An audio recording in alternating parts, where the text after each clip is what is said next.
La mansión de los Herrera brillaba como una joya en las lomas de Chapultepec esa noche de octubre. Los jardines, iluminados con miles de luces doradas, acogían a lo más selecto de la sociedad mexicana. Francisca Herrera de Mendoza observaba su reflejo en el espejo del tocador mientras ajustaba el collar de esmeraldas que su padre le había regalado en su 30º cumpleaños. Sus manos temblaban ligeramente, no por nerviosismo, sino por la rabia contenida que llevaba semanas acumulando.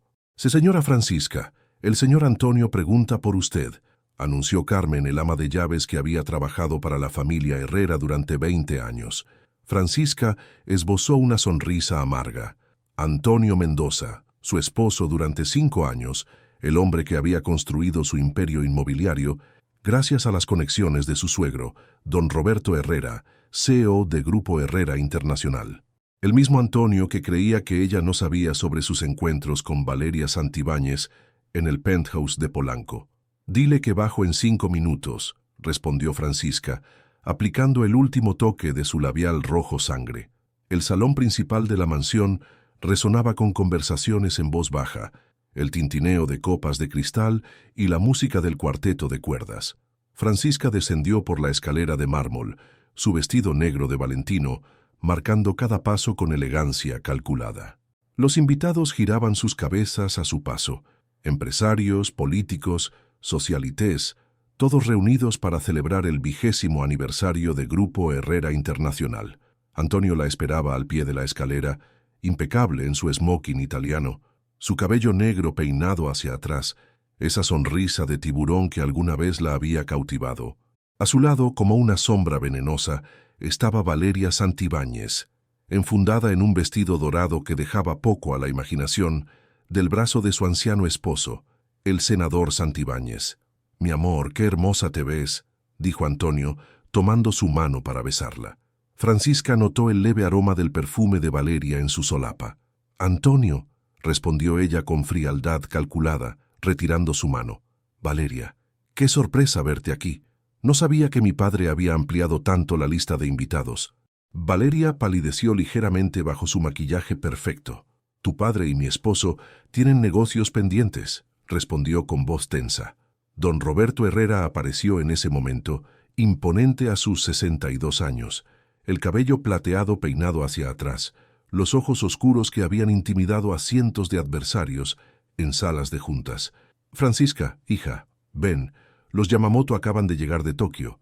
Durante la siguiente hora, Francisca navegó entre los invitados con la gracia de una bailarina y la precisión de una estratega. Observaba cada movimiento de Antonio, cada mirada furtiva hacia Valeria, cada mensaje discreto en sus teléfonos. Su plan, cuidadosamente orquestado durante semanas, estaba a punto de ponerse en marcha. La cena fue servida en el jardín posterior, bajo un toldo de seda blanca. 200 invitados se sentaron en mesas decoradas con orquídeas mexicanas y velas flotantes. Francisca ocupó su lugar en la mesa principal, entre su padre y Antonio. Al otro lado de la mesa, su hermano menor, Ricardo, ejecutivo de tecnología en Silicon Valley, la observaba con preocupación. Él era el único que conocía parte de lo que estaba por suceder. Don Roberto se levantó para el brindis principal, su voz resonando a través del sistema de sonido. «Amigos, socios, familia, esta noche no solo celebramos 20 años de Grupo Herrera Internacional, sino también el futuro. Un futuro que construimos con integridad, lealtad y respeto». Francisca notó cómo Antonio se tensaba ante la palabra lealtad. «Y hablando de futuro», continuó don Roberto, «quiero anunciar que mi yerno, Antonio Mendoza, será nombrado vicepresidente ejecutivo de nuestra nueva división de desarrollos internacionales». Los aplausos estallaron. Antonio se levantó, radiante, estrechando manos, recibiendo felicitaciones. Francisca permaneció sentada, sus ojos fijos en su copa de vino. Este era el momento. «Qué generoso de tu parte, papá», dijo Francisca, su voz cortando el murmullo de conversaciones. Se puso de pie lentamente, especialmente considerando que Antonio ha estado desviando fondos de Grupo Herrera para financiar su proyecto personal en Cancún. El mismo proyecto que registró a nombre de la empresa de Valeria Santibáñez. El silencio cayó como una losa sobre el jardín. Antonio palideció. Luego enrojeció. «Francisca, ¿qué diablos estás diciendo?» «Estoy diciendo la verdad, querido esposo». Francisca sacó su teléfono y proyectó documentos en la pantalla gigante que habían instalado para presentaciones. Contratos, transferencias bancarias, fotografías comprometedoras. $3 millones, Antonio. 3 millones que pertenecían a la empresa de mi padre. «¡Estás loca!», gritó Antonio, acercándose a ella con pasos rápidos. «¡Eres una mentirosa!». Lo que sucedió después quedaría grabado en la memoria de todos los presentes. Antonio levantó su mano y, frente a 200 testigos de la élite mexicana, abofeteó a Francisca con tal fuerza que ella cayó contra la mesa, derribando copas y platos. El sonido del golpe resonó en el silencio. Luego, el caos. Ricardo fue el primero en reaccionar, lanzándose sobre Antonio y derribándolo al suelo. Los guardias de seguridad de don Roberto intervinieron rápidamente separándolos. Francisca se incorporó lentamente, un hilo de sangre corriendo desde la comisura de sus labios, pero sus ojos brillaban con determinación férrea. Don Roberto permanecía de pie, inmóvil, su rostro una máscara de furia contenida que todos los presentes reconocieron como la calma antes de la tormenta. Cuando habló, su voz era baja, controlada, pero cargada de una amenaza que heló la sangre de Antonio. «Mendoza, tiene exactamente 30 segundos para salir de mi propiedad antes de que mis hombres lo saquen, y créame, no será por la puerta principal». Antonio se levantó, sacudiéndose el smoking. «Roberto, esto es un malentendido. Francisca está confundida, está... 25 segundos. No puede hacer esto. Tenemos contratos, acuerdos». 20 segundos.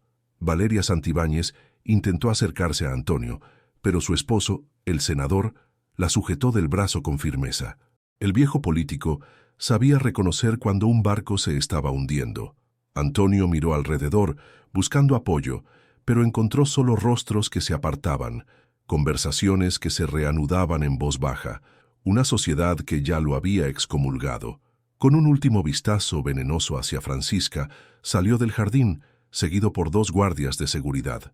Don Roberto se acercó a su hija, tomando suavemente su rostro entre sus manos para examinar el golpe. «Carmen», llamó, «trae hielo y el botiquín». Luego, dirigiéndose a los invitados, «Les pido disculpas por este lamentable incidente. Por favor, continúen disfrutando de la velada. La noche es joven y tenemos mucho que celebrar». Pero Francisca sabía que la celebración real apenas comenzaba. Mientras Carmen atendía su mejilla hinchada en el estudio privado de su padre, ella revisaba mentalmente los siguientes pasos de su plan. Antonio había caído en la trampa perfectamente. «¿Estás segura de esto, Francisca?», preguntó don Roberto sentado frente a ella, su expresión mezcla de orgullo y preocupación. «Lo que viene ahora será una guerra». «He estado en guerra desde que descubrí su traición hace 3 meses, papá. Solo que él no lo sabía». Ricardo entró al estudio, su corbata desarreglada, los nudillos rosados. «Los Yamamoto quieren confirmar que el acuerdo sigue en pie sin Antonio». «Por supuesto que sigue en pie», respondió don Roberto. «De hecho, será mejor sin él. Francisca tomará las riendas del proyecto». Francisca sintió una oleada de satisfacción. Durante años había trabajado en las sombras, permitiendo que Antonio brillara con luz prestada. Pero ella había sido quien había estructurado los acuerdos más importantes, quien había cultivado las relaciones clave, quien verdaderamente entendía el negocio. «Hay algo más», dijo Francisca, sacando una carpeta de su bolso. «Antonio no solo robó dinero. Ha estado pasando información a los Domínguez sobre nuestra expansión en Sudamérica. Los Domínguez eran los principales competidores de Grupo Herrera, una rivalidad que databa de décadas». Don Roberto tomó los documentos, sus ojos escaneando rápidamente la evidencia, correos electrónicos, grabaciones de llamadas, fotografías de Antonio reuniéndose con Felipe Domínguez en secreto. «¿Cómo conseguiste esto?», preguntó Ricardo admirado. «Digamos que la asistente de Antonio, Lucía, aprecia más la lealtad que el dinero, especialmente después de que Antonio la acosara durante meses y amenazara con despedirla si hablaba». Don Roberto se levantó, caminando hacia el ventanal que daba al jardín donde la fiesta continuaba. «Mañana a primera hora convoco una junta extraordinaria. Antonio no solo perderá su posición en nuestra empresa, sino en todas las empresas asociadas. Y los Domínguez. Bueno, la Comisión Federal de Competencia estará muy interesada en estas evidencias de espionaje corporativo. Eso no es todo, añadió Francisca. El proyecto de Cancún que Antonio registró con Valeria está construido sobre terrenos que técnicamente aún pertenecen a Grupo Herrera. Nunca completó la transferencia legal. Un error de novato confiar en que su posición familiar lo protegería. Ricardo silbó en admiración. Entonces no solo pierde todo, sino que nos debe millones. Exactamente. Y hay más. Francisca se levantó, caminando hacia el espejo para observar su mejilla hinchada. Valeria Santibáñez está embarazada. De Antonio. El silencio en la habitación fue absoluto. Don Roberto cerró los ojos, procesando esta información. El senador no lo sabe, aún, pero lo sabrá mañana cuando reciba un paquete anónimo con las pruebas de ADN que obtuve. Sí, papá, fui muy minuciosa. Francisca, comenzó don Roberto, esto es despiadado. Antonio me humilló públicamente, me traicionó privadamente y robó de nuestra familia. Esto es justicia. En ese momento, el teléfono de don Roberto sonó. Era su jefe de seguridad. Señor, Antonio Mendoza está en el lobby de su edificio de departamentos. Está ebrio y exige ver a la señora Francisca. Está causando un escándalo. Que la policía se encargue y asegúrate de que haya prensa presente. Un escándalo público más no le vendrá mal a su expediente. Francisca sonrió por primera vez en toda la noche. Siempre dijiste que en los negocios no hay espacio para las emociones, papá, pero a veces la venganza es el mejor negocio. La madrugada encontró a los tres Herrera en el estudio, planificando meticulosamente los movimientos de los próximos días. Afuera, los últimos invitados se retiraban, llevando consigo la historia del siglo. El heredero Antonio Mendoza había caído en desgracia de la manera más espectacular posible, pero Francisca sabía que esto era solo el principio. Antonio tenía conexiones, recursos propios y sobre todo un orgullo herido que lo haría peligroso. La guerra que había declarado esa noche tendría consecuencias que ninguno de ellos podía prever completamente. 3 días después del banquete, Ciudad de México amanecía envuelta en una lluvia persistente que parecía reflejar el caos desatado en los círculos de poder. Francisca llegó temprano a las oficinas de Grupo Herrera en Polanco, su mejilla aún mostrando leves signos del golpe, maquillados expertamente, pero visible para quien supiera mirar. La recepcionista la saludó con una mezcla de respeto y lástima que Francisca ignoró. No necesitaba compasión, necesitaba resultados. El Consejo de Administración se reuniría en 1 hora y ella presentaría formalmente las evidencias contra Antonio. Francisca, Mariana, su mejor amiga desde la universidad y ahora directora legal de la empresa, la esperaba en su oficina. Tenemos un problema. El estómago de Francisca se contrajo, pero su rostro permaneció impasible. ¿Qué clase de problema? Antonio contrató a Bermúdez y Asociados. Está demandando por difamación, exigiendo la mitad de tus acciones en la empresa como compensación por daño moral y sostiene que los documentos que presentaste son falsificados. Bermúdez y Asociados era el despacho legal más agresivo de México, conocido por sus tácticas cuestionables pero efectivas. Francisca tomó asiento, procesando la información. ¿Y las pruebas del ADN sobre el embarazo de Valeria? El senador Santibáñez las recibió ayer. Esta mañana Valeria fue vista saliendo de su casa con maletas. Pero aquí viene lo interesante. Antonio está negando la paternidad y exige una prueba independiente. Francisca se levantó, caminando hacia el ventanal que mostraba el skyline de la ciudad. Está ganando tiempo. Sabe que no puede ganar, pero quiere causar el mayor daño posible en el proceso. Hay más, continuó Mariana. Esta mañana varios de nuestros inversores japoneses recibieron un dossier anónimo sugiriendo que Grupo Herrera está involucrado en lavado de dinero. Es mentira, por supuesto, pero la sola acusación puede espantar inversiones. Francisca apretó los puños. Antonio está jugando sucio. La puerta se abrió y don Roberto entró, seguido por Ricardo, que había volado desde San Francisco esa misma madrugada.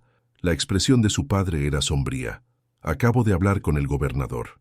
Dice que hay presión desde muy arriba para que no nos renovuen los permisos de construcción en Quintana Roo. Los Domínguez están moviendo sus fichas. Antonio se alió con ellos, concluyó Ricardo.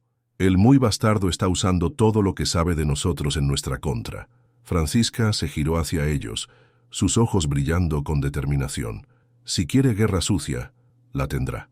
Mariana, necesito que contactes a Elena Vega. La periodista, Mariana parecía sorprendida.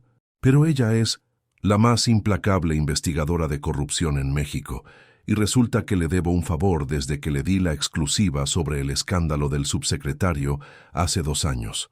Don Roberto la observó con curiosidad. ¿Qué tienes en mente? Antonio cometió un error al aliarse con los Domínguez. Felipe Domínguez tiene un historial que preferiría mantener enterrado. Sobornos, evasión fiscal y un incidente particular en Panamá que involucra cuentas offshore y el cartel de Sinaloa. Francisca, advirtió su padre, meternos con los carteles es... No nos meteremos con ellos. Solo expondremos la verdad sobre los Domínguez. Si Antonio quiere nadar con tiburones, que se ahogue con ellos. El Consejo de Administración fue aún más tenso de lo esperado. Varios miembros, claramente influenciados por las maniobras de Antonio, cuestionaron la validez de las acusaciones. Pero Francisca había venido preparada. No solo presentó los documentos originales con verificación notarial, sino también testimonios grabados de empleados que habían presenciado las irregularidades. «Señores», dijo poniéndose de pie, su voz clara y firme resonando en la sala de juntas. Lo que está en juego aquí no es solo el futuro de una división o la reputación de un ejecutivo, es la integridad de Grupo Herrera. Si permitimos que el robo y la traición queden impunes, ¿qué mensaje enviamos a nuestros empleados, a nuestros socios, a nuestros competidores? El voto fue unánime. Antonio Mendoza quedaba expulsado de toda participación en Grupo Herrera Internacional. Esa tarde, mientras Francisca revisaba contratos en su oficina, Carmen, el ama de llaves, llamó desde la casa familiar. Su voz sonaba alterada. «Señora Francisca, tiene que venir inmediatamente. Encontré algo en el despacho del señor Antonio, algo que usted necesita ver». Francisca condujo a través del tráfico de hora pico, su mente acelerada. ¿Qué podría haber encontrado Carmen? Al llegar a la mansión en Las Lomas, encontró a la mujer mayor esperándola en el despacho que Antonio había usado durante años. «Estaba limpiando para sacar sus cosas como usted ordenó», explicó Carmen. «Cuando encontré esto», señaló hacia un panel falso en la pared, ahora abierto, revelando una caja fuerte pequeña. Francisca se acercó, su corazón latiendo con fuerza. Usando la combinación que Antonio creía secreta, la fecha de cumpleaños de su amante Valeria, abrió la caja. Lo que encontró la dejó sin aliento. Documentos, fotografías, grabaciones, pero no cualquier material. Evidencia de una red de corrupción que involucraba no solo a Antonio y los Domínguez, sino también a varios funcionarios gubernamentales de alto nivel. Y en el centro de todo, un nombre que Francisca nunca esperó ver, el de su propio tío, Alejandro Herrera, hermano de su padre y vicepresidente de operaciones de la empresa. «Dios mío», murmuró, sintiendo que el suelo se abría bajo sus pies. Entre los documentos había un plan detallado para tomar control de Grupo Herrera, destituir a don Roberto y dividir la empresa entre Antonio, los Domínguez y Alejandro. La fecha objetivo, el próximo mes, durante la Junta Anual de Accionistas. Francisca tomó su teléfono con manos temblorosas y llamó a Ricardo. «Hermano, necesito que vengas a casa, ahora, y trae a papá, discreta y urgentemente». Mientras esperaba, Francisca fotografió cada documento, cada página, creando respaldos digitales. Su mente trabajaba frenéticamente, recalibrando su estrategia. Ya no se trataba solo de venganza contra un esposo infiel, era una batalla por la supervivencia de su familia y su legado. La biblioteca privada de la mansión Herrera se había convertido en un cuartel de guerra.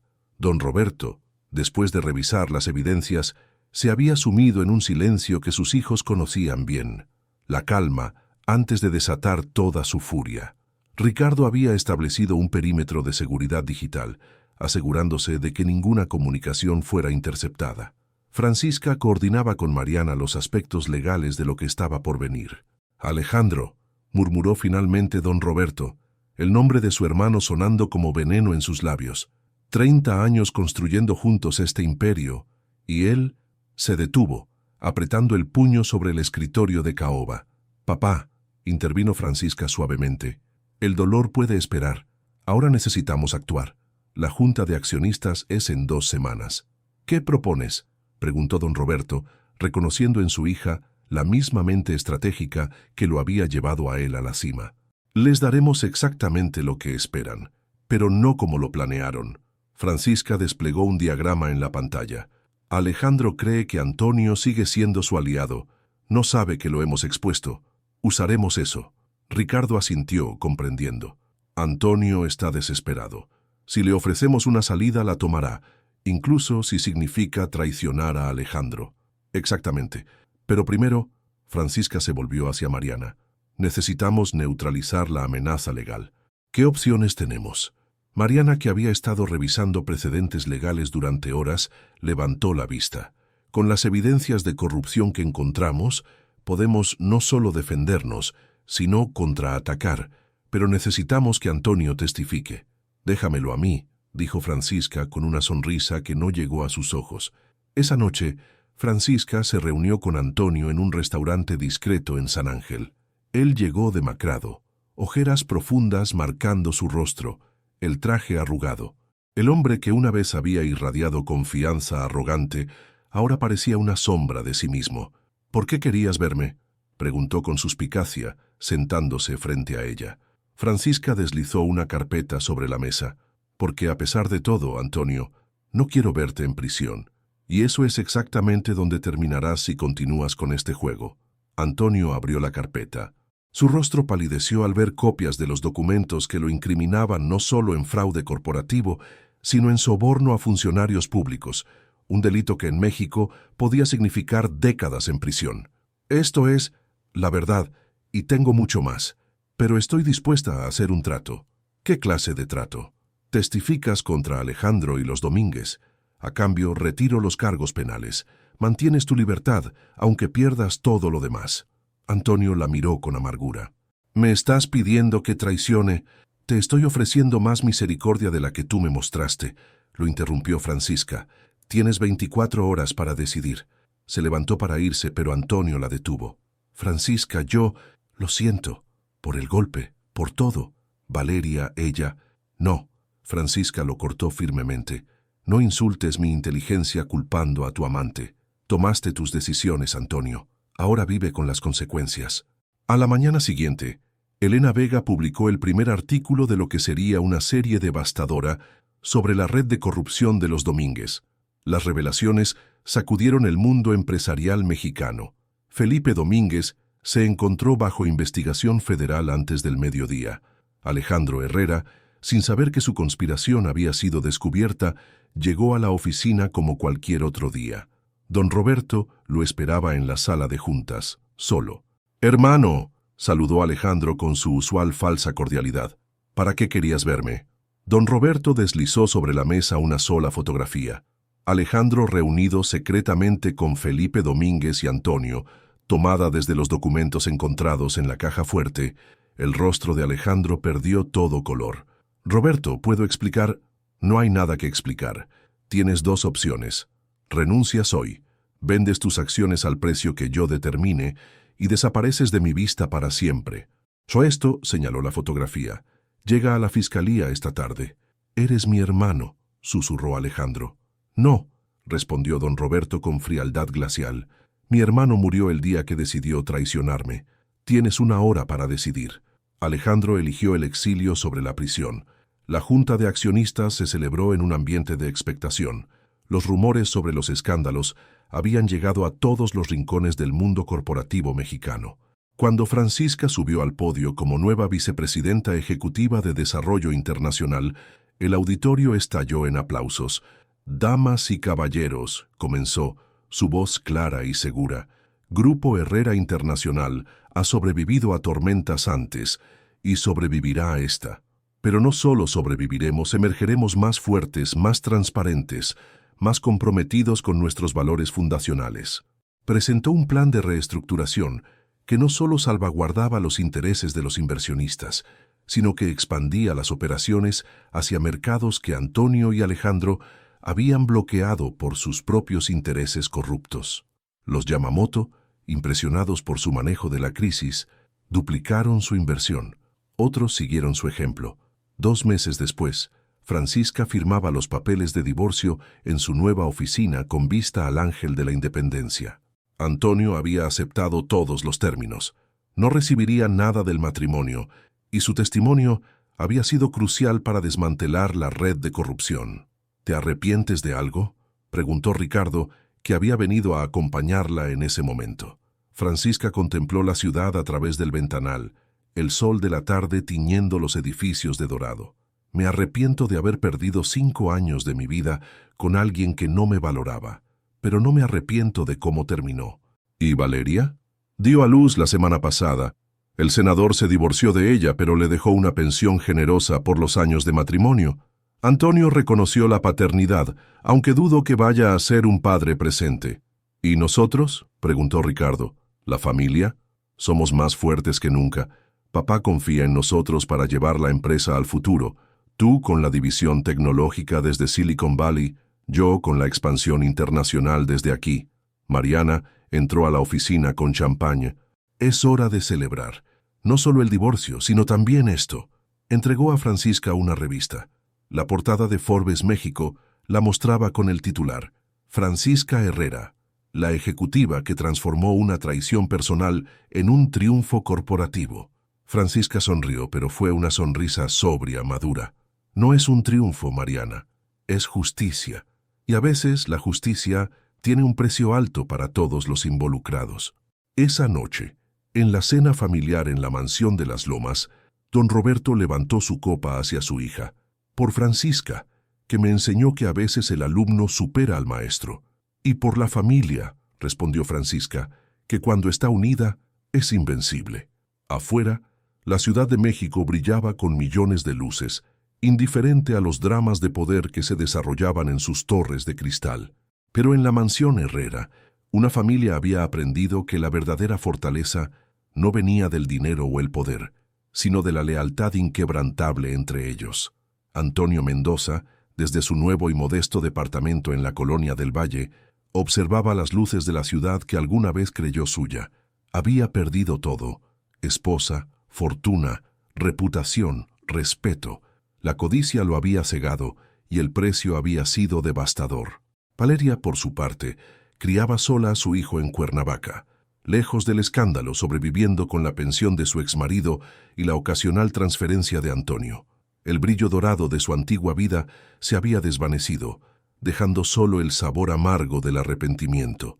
Los Domínguez enfrentaban juicios que los mantendrían en tribunales durante años. Felipe había huido del país, pero sus cuentas estaban congeladas, su imperio desmoronándose pieza por pieza.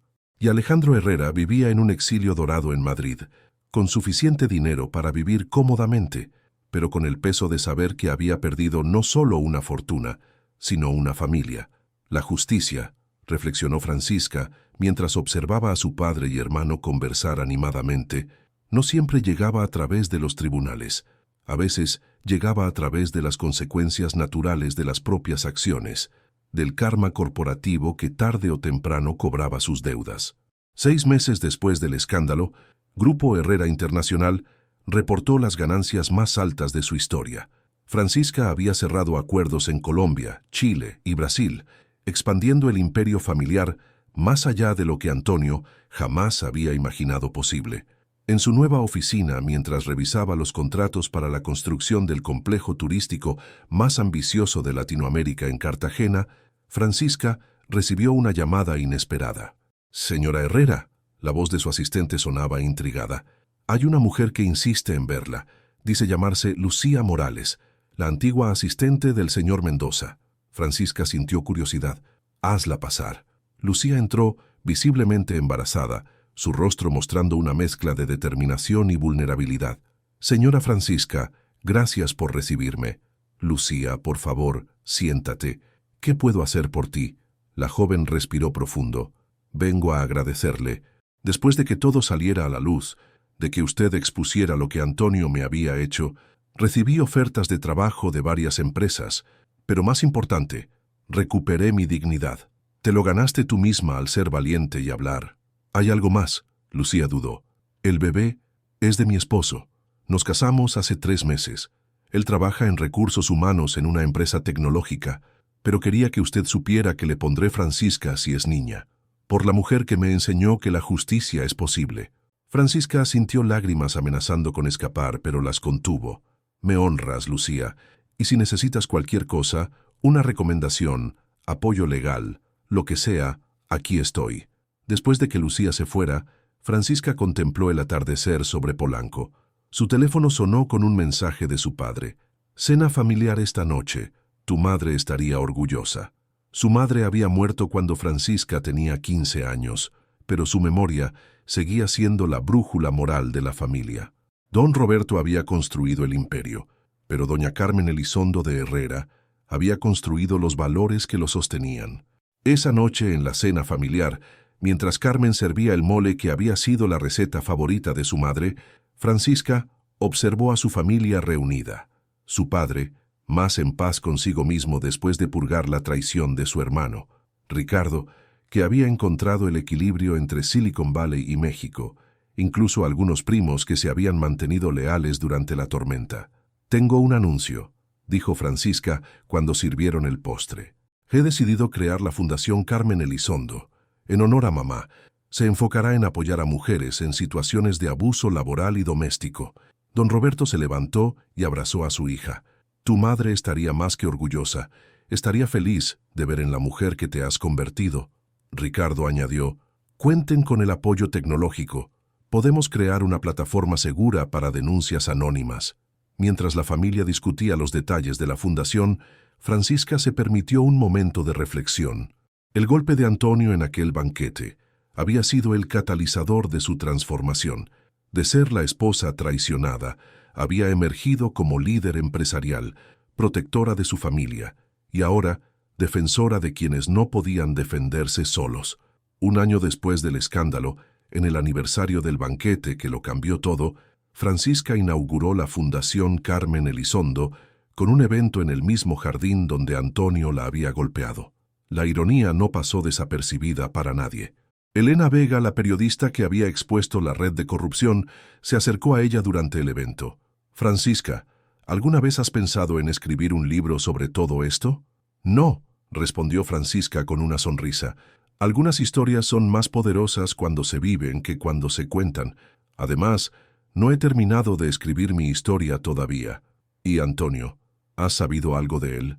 Trabaja como consultor independiente, pequeños clientes, nada glamoroso. Paga la manutención de su hijo puntualmente. Es más de lo que esperaba de él. ¿Lo perdonas? Francisca consideró la pregunta. El perdón es un lujo que no me puedo permitir, pero tampoco cargo con el rencor. Simplemente sigo adelante. Mientras el evento continuaba, Francisca se alejó un momento hacia el mismo lugar donde había caído aquella noche. El jardín estaba transformado, lleno de luz y esperanza en lugar de escándalo y traición. Su teléfono vibró con un mensaje de un número desconocido.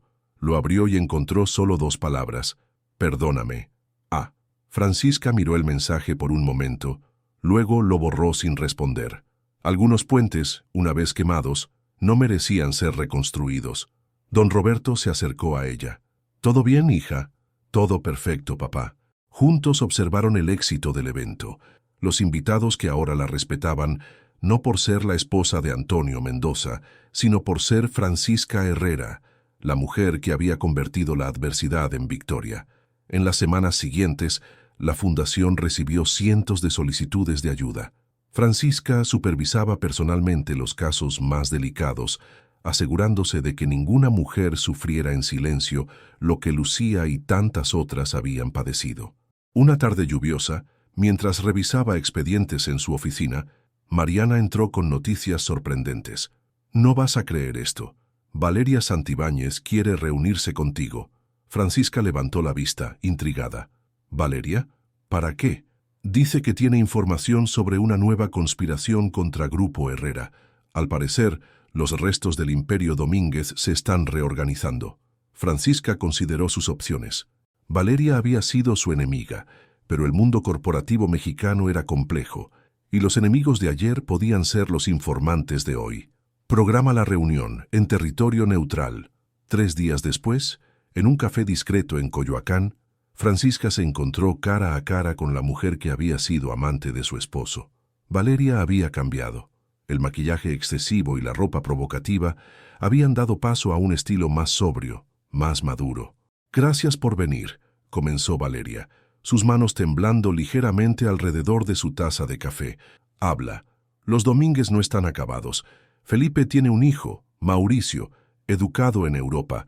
Está regresando a México con capital extranjero, planeando absorber lo que queda del imperio de su padre y vengarse de tu familia. ¿Por qué me dices esto?» Valeria bajó la mirada. «Porque tengo un hijo que criar, porque Antonio nos abandonó a ambos y porque...» Pausó levantando la vista.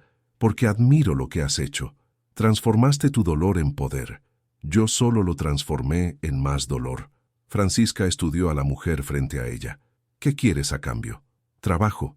Sé que suena descabellado, pero conozco el mundo de los Domínguez por dentro. Puedo ser útil.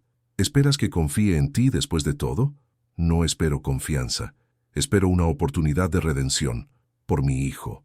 Francisca tomó una decisión que sorprendería a todos. Contrató a Valeria como consultora externa, especializada en inteligencia corporativa. Mantenerla cerca, vigilada pero útil, era mejor que dejarla como un elemento suelto. La información de Valeria resultó ser precisa. Mauricio Domínguez efectivamente estaba organizando un ataque corporativo, pero esta vez Francisca estaba preparada.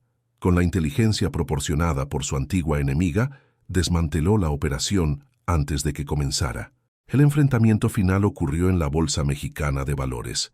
Mauricio había intentado una adquisición hostil de acciones, pero Francisca había anticipado cada movimiento.